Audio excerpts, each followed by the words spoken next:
हरि ओं शुभमस्तु श्री महागणाधिपतये नमः श्री गुरुभ्यो नमः हरि ओं कस्तूरी तिलकं ललाटफलके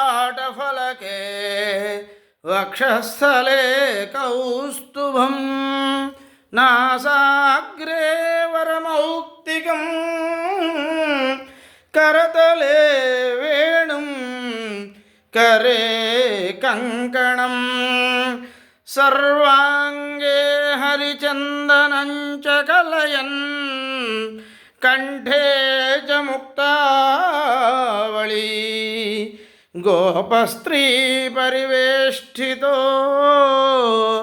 विजयते गोपाल चूड़ामणि। శ్రీకృష్ణాష్టమి గోకులాష్టమి శ్రీకృష్ణ జన్మాష్టమి మహాపర్వణ పుణ్యదినమునందు శ్రీకృష్ణ పరమాత్మ యొక్క కృపా కరుణా కటాక్షములు మనందరి మీద ఉండాలని కోరుకుంటూ శ్రీకృష్ణ చిన్ని కృష్ణుడి యొక్క పూజా కార్యక్రమం నిర్వహించడం అయింది.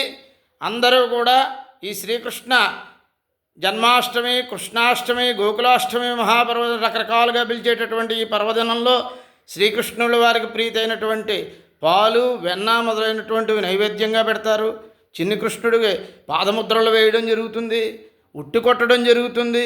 ఇలాంటి అన్ని ఉట్టి మహోత్సవం చేస్తారు. ఇత్యాదులన్నింటినీ కూడా ఈ పర్వదినంలో ఈ శుభదినమునందు చేసుకుంటారు. ఇందులో ఉన్నటువంటి గొప్పతనం ఏంటంటే అష్టమ కష్టకారకం అంటాం, కానీ ఆయన అష్టమ గర్భుడు, 8వ గర్భంగా జన్మించాడు దేవకీ వసుదేవులకు. కృష్ణాష్టమి తిథి ఎందు జన్మించాడు. అష్టమహిషులు 8 మంది భార్యలు ఉన్నవారు. ఆయనకి అన్నింటికీ కూడా 8. కృష్ణ అష్టమి తిథి, అష్టమ గర్భుడు, అష్టమహిషులు, ఇలా అన్నీ కూడా ఆయనకి 8 సంఖ్య కష్టకారకమే. అయితే ఆ కష్టాలన్నింటినీ ఆయన అనుభవించాడు.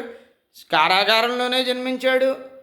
దేవకీ వసుదేవులు ఎన్నో కష్టాలు, తన తల్లిదండ్రులు ఎన్నో కష్టాలు పడిన తర్వాత ఆ కారాగారంలోనే జన్మించాడు. ఉత్తర క్షణంలో జన్మించిన లగాయతు ఉత్తర క్షణంలోనే ఆ యొక్క నిగళబంధాలన్నీ కూడా అందరికీ విడిపోయాయి. అక్కడ ఆ యొక్క ఆ ద్వారాలన్నీ కూడా తెరుచుకున్నాయి. అన్ని రకాలుగాను కూడా అందరూ మూర్చిపోయారు. కంసమామ ఎన్ని హింసలు పెట్టినప్పటికీ ఆ హింసలన్నింటినీ కూడా ఛేదించుకుని యశోదాతనయుడిగా ఆ నందవ్రజానికి వెళ్ళిపోవడం జరుగుతుంది. అక్కడ ఆయన సంరక్షింపబడుతూ ఉంటాడు బలభద్రుడితో కూడి, బలరాముడితో కూడి. ఈ కృష్ణాష్టమి మనందరికీ కూడా శ్రీకృష్ణుడి యొక్క కృపాకరుణా కటాక్షములు ఎల్లవేళలా మన మీద ఉండాలని కోరుకుంటూ మీ శివ పొదుళ్లపర్తి.